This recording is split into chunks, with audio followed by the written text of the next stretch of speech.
The 19-year-old alien princess ridiculed the human soldier, so he removed his armor and kept walking. The planet was famous across the coalition not for beauty, but for its gravity. Calith Prime was a test world. Only the strongest races built cities here, and only the powerful were invited to walk its stone plazas without support. On this day, the Grand Plaza was filled with representatives from dozens of alien civilizations. Tall, insect-like beings stood beside massive stone-skinned warriors. Floating thinkers hovered in slow circles, while long-limbed diplomats adjusted their robes to balance against the planet's pull. Every species present had adapted to Calith Prime in its own way. At the center of it all stood the royal pavilion, raised high on layered platforms of dark metal. Upon the highest seat sat Princess Aurelia of the Virelian Empire, only 19 cycles old, yet already known across the coalition. She was young by her people's standards, but gifted, sharp-tongued, and confident beyond her years.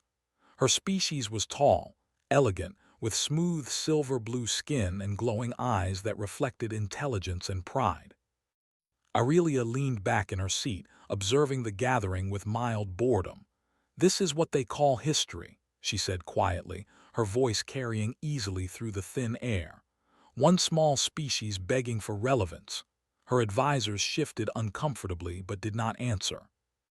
Today was the day humanity officially entered the Galactic Coalition's military council. Humans were late arrivals to the stars, barely spreading beyond their home system compared to ancient empires like the Virelians. They were known for their technology, their persistence, and their strange habit of refusing to surrender even when logic said they should. But respect, that was something they had not yet earned. A distant sound rolled across the plaza, heavy, rhythmic, bootsteps. The crowd slowly turned as a single human soldier approached the plaza gates. He walked alone. He was not tall by alien standards. He did not glow, float, or radiate psychic force. He wore a full set of dark combat armor, thick and angular, clearly designed to counter Calith Prime's gravity. Each step left a faint mark on the stone beneath him. He stopped at the edge of the plaza and waited. Silence followed. Princess Aurelia leaned forward, curiosity briefly replacing her boredom. "That's it?" she asked. "That is humanity's envoy." One of her advisors nodded. "Yes, Your Highness. A single soldier, rank, captain, chosen to represent human military doctrine." Aurelia let out a soft laugh. "A single armored creature sent to face the galaxy," she said. "How very human." Her laughter echoed, light and sharp. Other delegates joined in, amused whispers spreading quickly. Many species had expected an impressive display, perhaps a formation of soldiers or a towering machine. Instead, they were given one silent human wrapped in metal. Aurelia stood. She descended the steps of the pavilion gracefully, her movements effortless despite the gravity. Her guards followed, their heavy frames barely affected by the planet's pull. She stopped several body lengths away from the human soldier and studied him openly. The armor was advanced, she admitted. Compact gravity stabilizers, reinforced joints, sealed systems. Without it, a human would struggle to even stand here. Everyone knew that. She tilted her head and smiled. "Human," she said loudly, ensuring the entire plaza could hear. "Is it difficult breathing inside that shell?" The soldier remained still. His helmet faced forward, dark visor reflecting the princess's glowing eyes. Aurelia continued, her voice playful. "I've read your files. Fragile bones, soft tissues, short lives. You must rely on metal to survive where others are born strong." She gestured around them. "This world would crush your kind in moments without your machines." Some of the delegates nodded in agreement. This was common belief. Humans were clever, yes, but physically unimpressive. Survivors, not conquerors. The soldier did not respond. Aurelia's smile widened. No reply. "Is the armor speaking for you?" A low murmur rippled through the crowd. The human finally moved. Slowly, deliberately, he raised his head. "Permission to speak," he said, his voice calm and even, transmitted clearly through the plaza's translators. Aurelia lifted an eyebrow. "Granted," she said, "though I doubt it will change much." The soldier paused for a brief moment as if considering his words. "This planet," he said, "is impressive." That was all. Aurelia blinked, surprised by the simplicity. Then she laughed again, louder this time. "That is your defense?" she asked. "Polite words." She circled him slowly, examining the armor plates, the reinforced spine, the stabilizers humming softly. "You wear this," she said, tapping one armored plate lightly, "because without it you would fall. You would break. You would fail." She stopped in front of him. "Tell me, human," she said, her tone turning sharper, "what is humanity without its armor?" The plaza grew quiet. Many expected the soldier to argue, to boast, or to retreat behind politics. That was how most young species responded when challenged by the old powers. Instead, the human lowered his gaze slightly, not in submission but in thought. Then he did something no one expected. He reached up to his helmet. There was a sharp hiss as the seals disengaged. The helmet unlocked and lifted free. He held it under one arm, revealing a human face, lined, calm, eyes steady and focused. Gasps spread across the plaza. Aurelia's smile faded just a little. "Bold," she said, "or foolish." The soldier's fingers moved next to his collar. Another lock released, then another. Piece by piece he began to remove his armor. "Captain," one of the human attendants at the edge of the plaza called out urgently. "Protocol." The soldier raised one hand slightly. The attendant fell silent.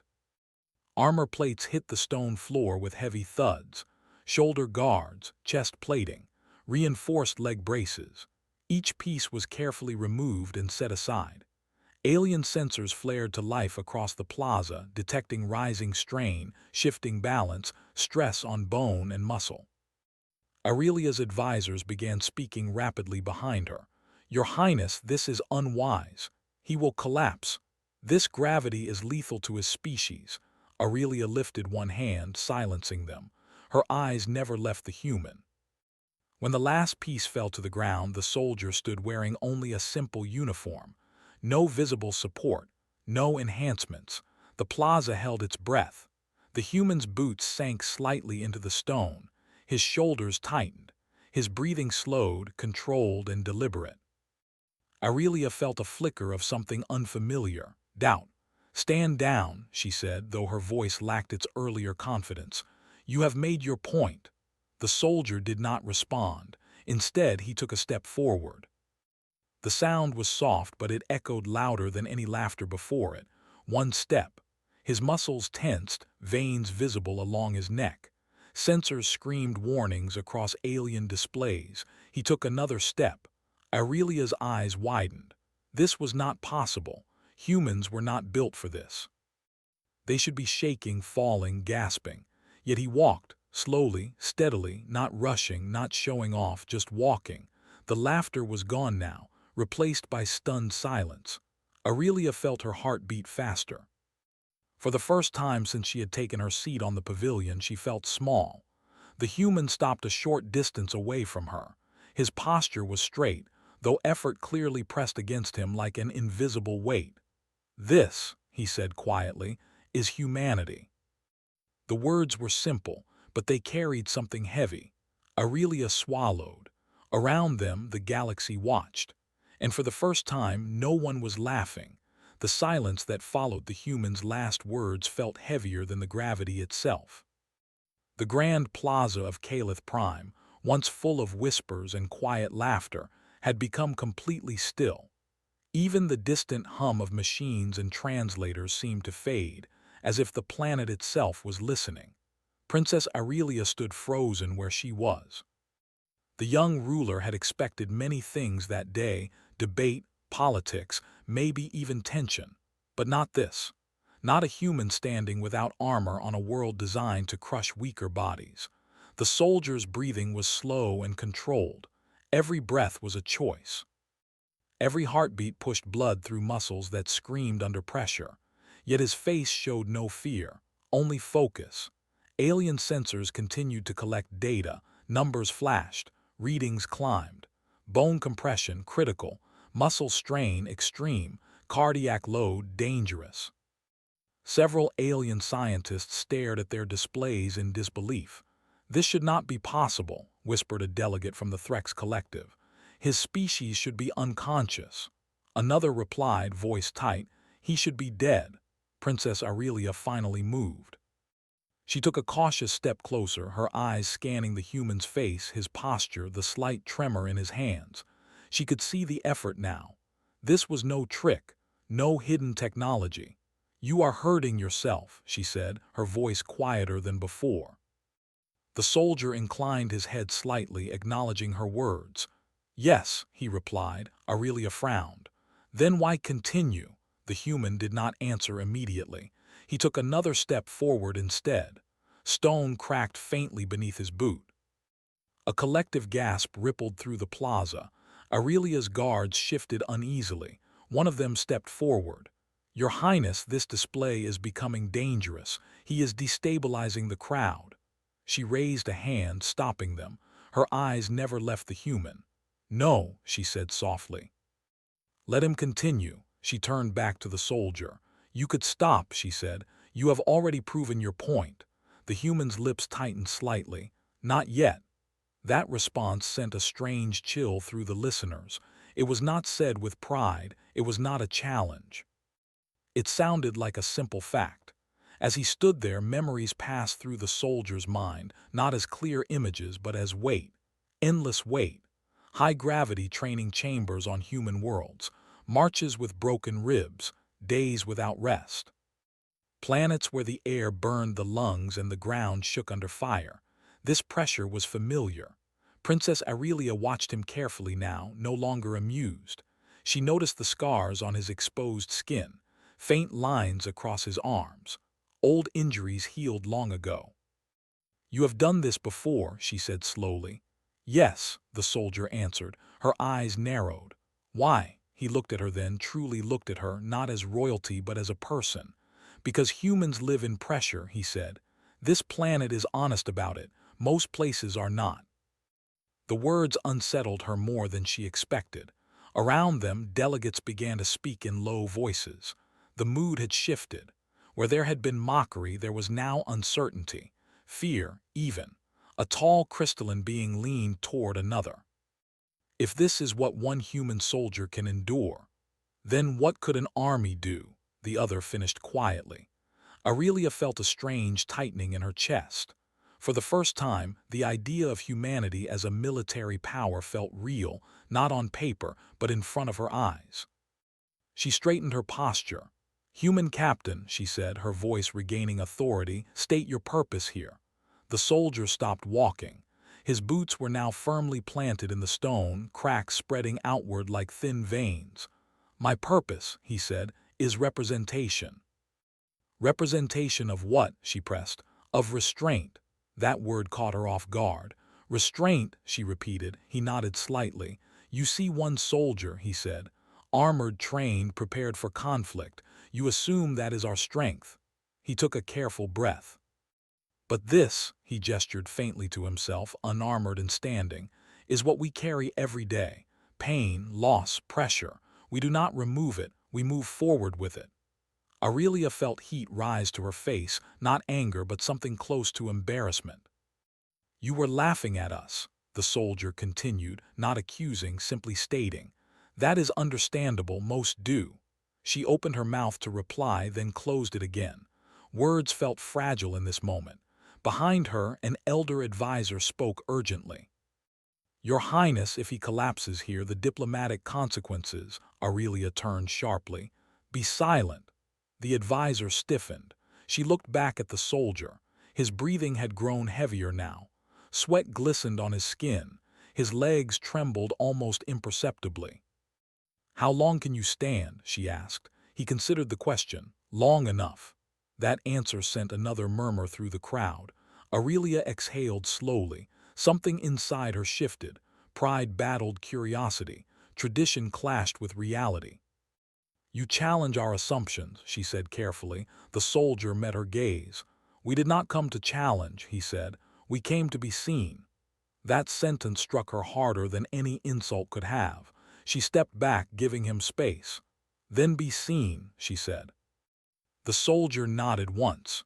With deliberate care, he turned and began walking again, past the princess, past the pavilion, deeper into the plaza. Each step was slower now, more difficult, but still controlled. Alien medical teams prepared emergency equipment, unsure whether they would be needed. None of them moved forward without permission. Aurelia watched his back as he walked away. The crowd parted instinctively, creating a clear path. No one laughed. No one spoke. A young delegate whispered, "He is not showing strength." Another replied, voice shaking, "He is showing tolerance." Aurelia clenched her fists at her sides. Her worldview, carefully shaped by tutors and tradition, was cracking. She turned to her chief advisor. "Why were we not taught this?" she demanded. "Why were humans described as weak?" The advisor hesitated. "Because they do not display their suffering," he said, "and because they do not demand recognition for it." Aurelia looked back at the human soldier, now several steps away, his figure steady against impossible force. She felt something unfamiliar bloom in her chest. Respect. The soldier finally stopped near the center of the plaza. His shoulders sagged slightly, but he remained standing. He turned back toward the princess. "I will stop now," he said, "if you wish." Aurelia took a deep breath. Every instinct told her to assert authority, to reclaim control of the moment. Instead, she bowed her head slightly. "That will be enough," she said. "You have made yourself clear." A collective exhale swept the plaza. Medical teams rushed forward, but the soldier raised a hand. "I will retrieve my armor myself." Slowly, carefully, he walked back toward where the armor lay scattered on the stone. Each step back seemed harder than the last, but still he did not fall. Aurelia followed at a distance, watching closely. When he reached the armor, he knelt, just barely, his knee touching the ground. A sharp crack echoed as stone fractured beneath the pressure. The sound sent a shock through the crowd. He paused there, steadying himself, then began reattaching the armor piece by piece. With each section locked into place, his posture grew more stable, the strain easing. When the helmet finally sealed, the plaza felt lighter, as if something immense had been lifted. The soldier stood fully armored once more and turned to face the assembly. Princess Aurelia stepped forward. "Human captain," she said, her voice clear and steady, "the coalition acknowledges your endurance." It was not an apology, not yet, but it was something new. The soldier inclined his head. "Acknowledgement is enough." As the crowd slowly began to stir, whispers spreading like fire, one truth had become impossible to ignore. Humans were not strong because they wore armor. They wore armor because they were strong enough to carry everything beneath it. And the galaxy had just begun to understand that. The Grand Plaza did not return to normal after the human soldier sealed his armor. The sounds came back slowly, quiet steps, careful whispers, distant machine hums, but something had changed beneath it all. The feeling was heavier, deeper, as if the planet's gravity had settled not only on bodies, but on thoughts. Princess Aurelia stood where she was long after the soldier finished securing the final lock on his armor. The human medical teams waited nearby, tense but respectful, while alien observers pretended to review data they could not stop staring at. The human captain did not leave. He stood at attention, calm and silent, as if nothing unusual had happened. That more than anything else unsettled the onlookers. Aurelia broke the silence. "You may state your name," she said. The soldier turned his helmet slightly toward her. "Captain Elias Mercer," he replied. The name echoed through the plaza's translation systems. It sounded simple, ordinary, that somehow made it worse. "Captain Mercer," Aurelia said slowly, "you endured conditions that exceed your species' known limits." "Yes," he said. "Why?" she asked again, more directly this time. "Why show us this?" Mercer paused. "Because this council decides how humanity is treated," he said, and decisions are shaped by belief. Aurelia felt a tightness in her throat. She had grown up believing that power was displayed loudly, through size, force, and dominance. What she had witnessed did not fit that lesson. "You humiliated us," one alien delegate suddenly said, stepping forward. He was tall and broad, his skin layered like stone. "Your display undermined the dignity of this council." Mercer turned toward the speaker. "That was not my intent." "Intent does not matter," the delegate snapped. "Perception does." Aurelia raised her hand before Mercer could reply. "Enough," she said sharply. The delegate hesitated, then stepped back. Aurelia looked at Mercer again. "You placed yourself in danger," she said. "If you had collapsed, it would have been seen as weakness, not strength." Mercer nodded. "Yes." "Then why risk that outcome?" "Because the risk already exists," he answered. "Every day." Aurelia frowned. "Explain." Mercer shifted his stance slightly, redistributing his weight. "Humans are assumed to be weak," he said. "That assumption shapes trade terms, military planning, border security. It invites pressure." "Pressure?" Aurelia repeated. "Yes," he said. "The kind that builds slowly, quietly, until someone breaks." The words landed heavily. Around them, council members listened more closely now. This was no longer a display. It was a warning. "You believe your species is under threat," Aurelia said. "We believe assumptions are dangerous," Mercer replied. "Especially when shared by many." Aurelia folded her hands behind her back, a habit she had learned from her tutors when thinking deeply. And this demonstration was meant to correct those assumptions. "It was meant to introduce doubt," Mercer said. "Doubt leads to caution." She considered that. "You could have sent a fleet or weapons." Mercer's voice remained steady. "That would have created fear," he said. "Fear leads to resistance." "And this leads to what?" she asked. "Respect," he said simply. The word lingered in the air. Aurelia turned away from him and walked several steps, her mind racing. The council chamber beyond the plaza would soon reconvene. Decisions would be made. Narratives would form. She had thought she understood power. She turned back. "Captain Mercer," she said, "walk with me." The request caused a ripple of surprise. Royal protocol rarely allowed informal movement, especially with a foreign military representative. Mercer inclined his head. "As you wish." They began walking side by side across the plaza. Aurelia adjusted her pace instinctively, expecting him to struggle. He did not. "You trained for this," she said. "Yes," Mercer replied. "Specifically this planet." "Yes." Her eyes widened slightly. "You knew you would be tested." "We assumed," he said. Aurelia let out a short, humorless laugh. "You planned for our arrogance." Mercer did not deny it. They stopped near the edge of the plaza, overlooking the city below. Massive structures stretched into the distance, designed for species far larger than humans. Traffic moved slowly through reinforced lanes. "Tell me something," Aurelia said quietly.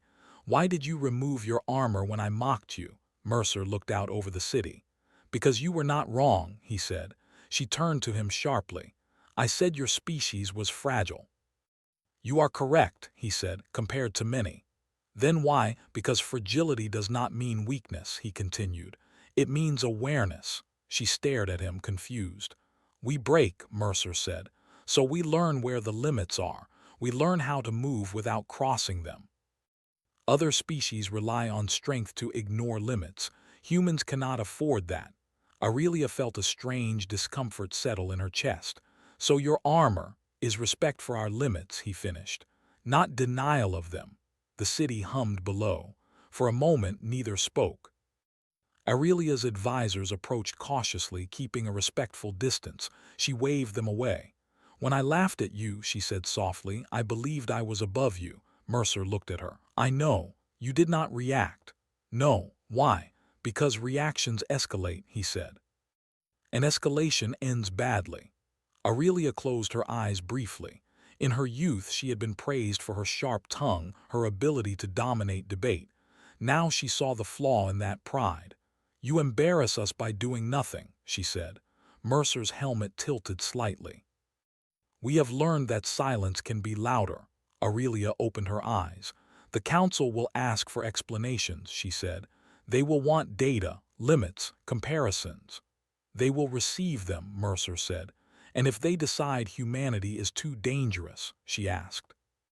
Mercer did not hesitate. Then we will prepare. The calm certainty in his voice sent a chill through her. You are not afraid of the coalition, she said. We respect it, he replied. Fear clouds judgment. She studied him closely. This was not arrogance, it was clarity. They returned toward the center of the plaza, where the council representatives were gathering. Whispers followed them like shadows. As they approached, an elder counselor stepped forward, his voice amplified. Princess Aurelia, he said, this demonstration has disrupted proceedings. Aurelia met his gaze without hesitation. It has clarified them, she said. The counselor paused, surprised. She continued. We invited humanity to show us who they are. They have done so. The elder counselor turned to Mercer. Captain, he said, your actions suggest your species thrives under pressure. Mercer nodded. We survive under it, he said. Thriving comes later. Would you subject your civilians to such conditions? The counselor asked. No, Mercer said firmly. That is why soldiers stand here instead. That answer caused a visible reaction among the delegates, a species that separated its strength from its civilians. That was rare. Aurelia felt something shift again. This time not just in her but in the crowd. The counselor nodded slowly. The council will adjourn to reconsider humanity's classification. Aurelia looked at Mercer. You have changed the conversation, she said. That was the goal, he replied. As the council members began to disperse, Aurelia remained standing beside the human captain. The plaza was emptier now, but the weight of what had happened pressed harder than before. You will be remembered for this, she said. Mercer looked forward. So will you. She turned to him, surprised. You chose to listen, he said. Many would not. Aurelia straightened her shoulders. Listening, she said, may be the first strength I have truly earned. Mercer inclined his head once more. As the lights of Calith Prime dimmed and the city prepared for night, one truth had settled firmly into the minds of those who witnessed the day. Humans did not demand space in the galaxy. They endured until space was made for them. And the galaxy was beginning to realize just how much pressure humans could take without ever stepping back. The council chamber of Calith Prime was built to endure pressure, just like the planet itself.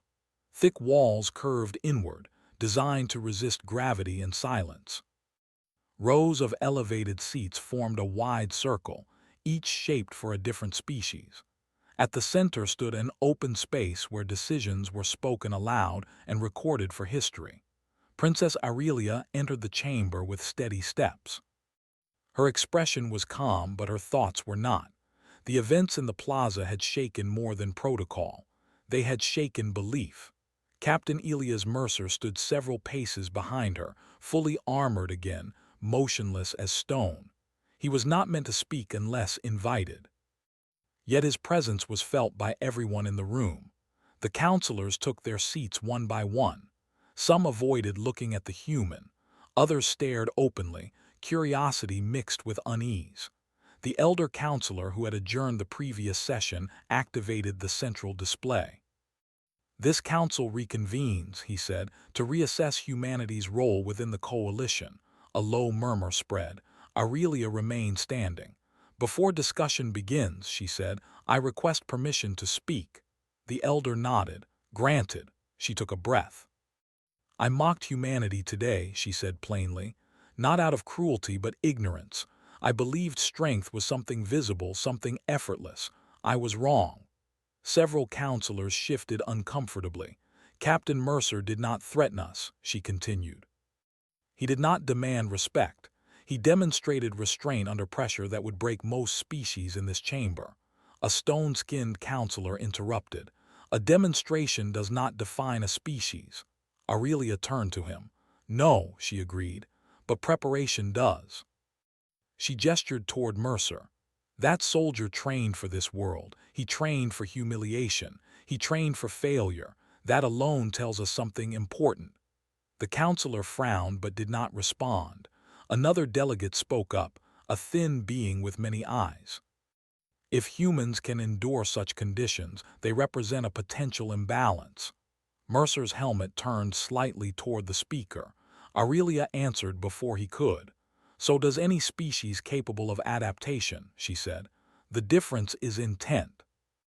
Intent changes, the delegate replied. Yes, Aurelia said, but culture shapes how. The chamber fell quiet. The elder counselor looked toward Mercer. Captain, he said, you may speak. Mercer stepped forward into the center of the chamber. The gravity here was slightly reduced but still heavy. His steps echoed clearly. Humanity does not seek dominance, Mercer said. We seek stability, a counselor scoffed. Every species says that. Mercer nodded. True, but few prepare for loss the way we do. Explain, the elder said. Mercer paused. Humans plan for failure, he said. We assume systems will break. Allies will fall, conditions will worsen, so we build layers, training, redundancy, endurance. You expect disaster, Aurelia said quietly. Yes, Mercer replied. Because it comes eventually. A heavy silence followed. The elder counselor leaned forward. Your species developed faster than expected, he said.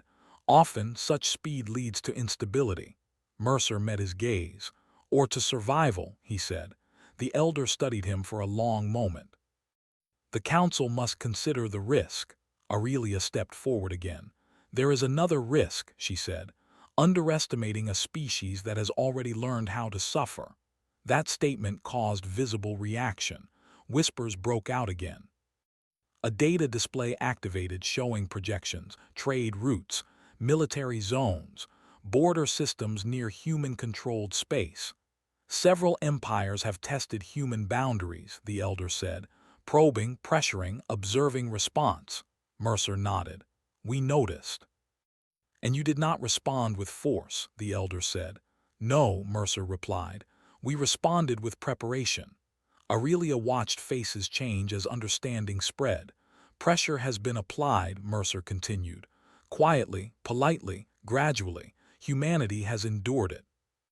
And if the pressure increases, a counselor asked. Mercer did not raise his voice.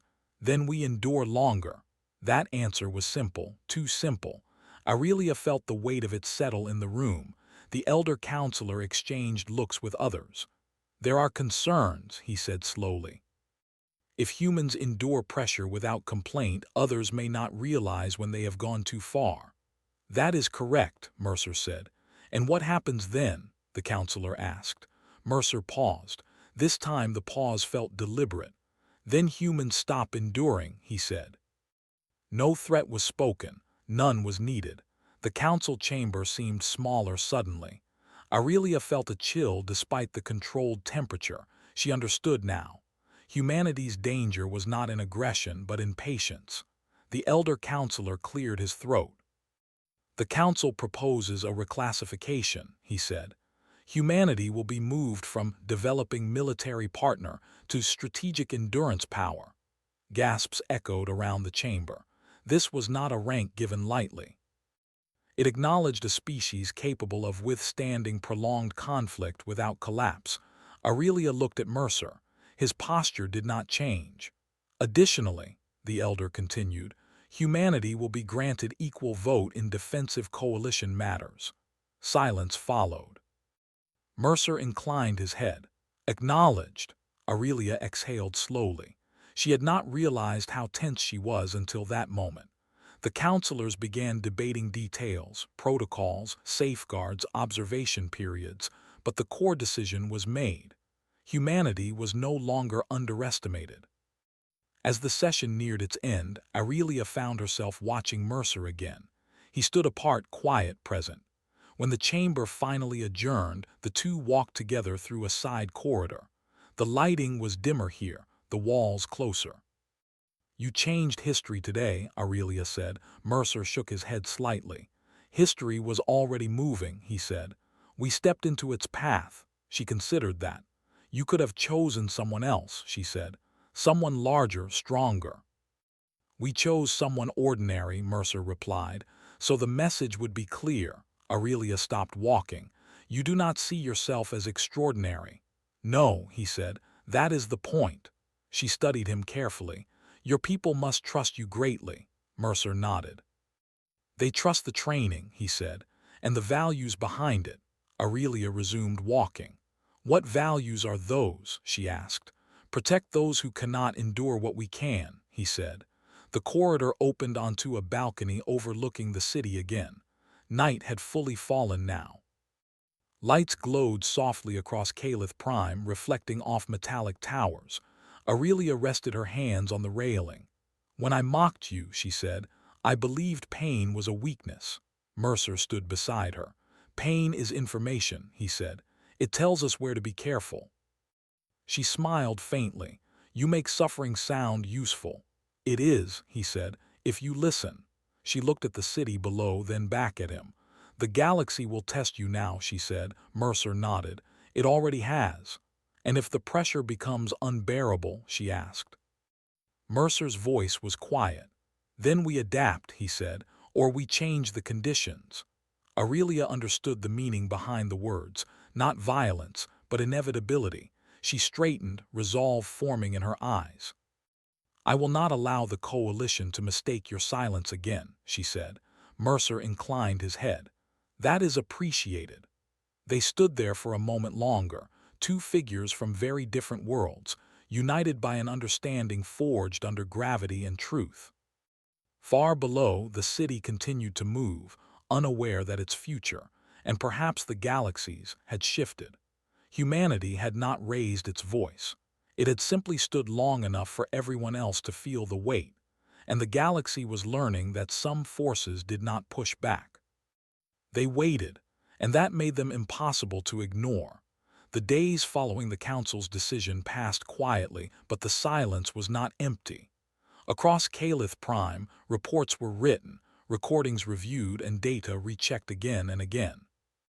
The image of a human soldier standing unarmored under crushing gravity had spread far beyond the planet, moving through coalition networks at a speed no one had expected. Worlds far away paused to watch. Princess Aurelia stood alone in her private observation chamber, looking out at the stars. For the first time since her ascension, she felt the true weight of leadership. Words spoken in the plaza had become ripples, and those ripples were turning into waves. A soft chime announced an arrival. Enter, she said. Captain Elias Mercer stepped inside. He was without his helmet now, though still in uniform. His movements were relaxed, controlled. The chamber's gravity was light, almost comfortable by comparison. You requested my presence, he said. Aurelia nodded. I did. She turned from the stars to face him. The coalition has begun to react, she said. Not all of them are pleased. Mercer expected that. Change rarely is, he replied. They are afraid, Aurelia continued. Not of your weapons, not of your fleets, but of your patience. Mercer said nothing. They ask the same question again and again, she said. What happens when humans stop enduring? Mercer met her gaze. Then we act, he said simply. Aurelia studied his face, searching for signs of threat. She found none. That unsettled her more than anger ever could. You understand how dangerous that sounds, she said. Yes, Mercer replied. That is why we endure as long as we do. She let out a slow breath. The galaxy is not used to that kind of restraint. Neither were we, Mercer said, at first. Aurelia gestured toward a seat. Sit, she said. He did. You changed how I see strength, she admitted. But the galaxy will test that lesson. Mercer nodded. We expect tests. Some may push harder, she said, quietly, slowly, like pressure applied over time. Mercer's expression did not change. We are familiar with that. Aurelia leaned forward. I need to know something, she said. If the coalition fails to protect balance, will humanity stand alone? Mercer considered the question carefully. Humans prefer allies, he said, but we have survived without them before. That answer stayed with her. Later that same cycle, the coalition released its official statement. Humanity was recognized not as a minor power but as a stabilizing force, capable of long-term endurance, disciplined response, and strategic restraint. Across the stars, reactions varied. Some worlds welcomed the decision. Trade envoys reached out. Scientific exchanges were proposed. Others watched silently. On the outer edges of coalition space, a distant empire took notice. They had tested human borders before, applying slow pressure through economic restrictions and territorial probes. The human response had always been measured, calm. They mistook that calm for weakness. Now they wondered if they had miscalculated. On a frontier station near human-controlled space, alarms rang softly as an unauthorized fleet crossed into restricted orbit. It was small, deliberate, a message. Human defense systems tracked the ships but did not fire. Instead, a single transmission was sent. Clear, calm, direct. This is human space. State your intent. The invading fleet paused. They had expected delay, confusion, negotiation. They did not expect confidence. Back on Calith Prime, Aurelia watched the situation unfold through secure channels. She felt tension coil in her chest. "They are testing you," she said to Mercer, who stood beside her in the command observation room. "Yes," he replied. "You will respond?" she asked. "Yes," he said again. She waited. "How?" Mercer gestured to the display. "We already have." The human fleet did not advance. It did not retreat. It simply held position, unshaken, unprovoked. Hours passed, then days. The pressure shifted. The invading fleet began to withdraw. No shots were fired, no threats exchanged. Aurelia released a breath she had not realized she was holding. "They backed down," she said softly. Mercer nodded. "They reached their limit." "And yours?" she asked. "We did not," he replied. News of the incident spread quickly. Across the galaxy, a new understanding began to take shape. Humans did not rush to conflict. They waited until conflict grew tired. In the following cycles, coalition politics changed. Aggressive posturing decreased. Border violations slowed. Negotiations replaced intimidation. Pressure still existed. It always would. But now it was applied carefully. Princess Aurelia found herself in demand as a speaker, asked to explain the human approach to power. She spoke honestly. "They are not fearless," she told the council. "They are familiar with fear. That is the difference." On her final day on Calith Prime before returning to her homeworld, Aurelia met Mercer one last time on the plaza where it had all begun. The stone beneath their feet still bore faint cracks from that day. "They will remember this place," she said. Mercer looked down at the stone. "So will we," she turned to him. "If I had not mocked you," she said, "would you still have removed your armor?" Mercer considered. "Probably," he said. "It was only a matter of time." She smiled slightly. "Then perhaps I played my role." "Perhaps," he agreed. Aurelia straightened, regal once more. "The galaxy will watch humanity now," she said. "Closely." Mercer met her gaze. "We are used to being watched," he said. "We learned to endure long before we reach the stars." She extended her hand in a gesture of respect learned from human custom. Mercer took it. "Thank you," she said, "for teaching us without conquering us." Mercer inclined his head. "Thank you," he replied, "for listening." As his transport departed and Calith Prime faded beneath the stars, Aurelia reflected on the lesson she would carry forward. Strength was not always loud. Power was not always visible. And the most dangerous force in the galaxy was not one that struck quickly, but one that could walk forward under crushing weight, remove its protection, and keep going without asking the universe to stop. Humanity did not shout its place among the stars. It earned it. Step by step, under pressure. And the galaxy at last understood that when humans stopped walking, it was not because they were broken. It was because they had decided to stand.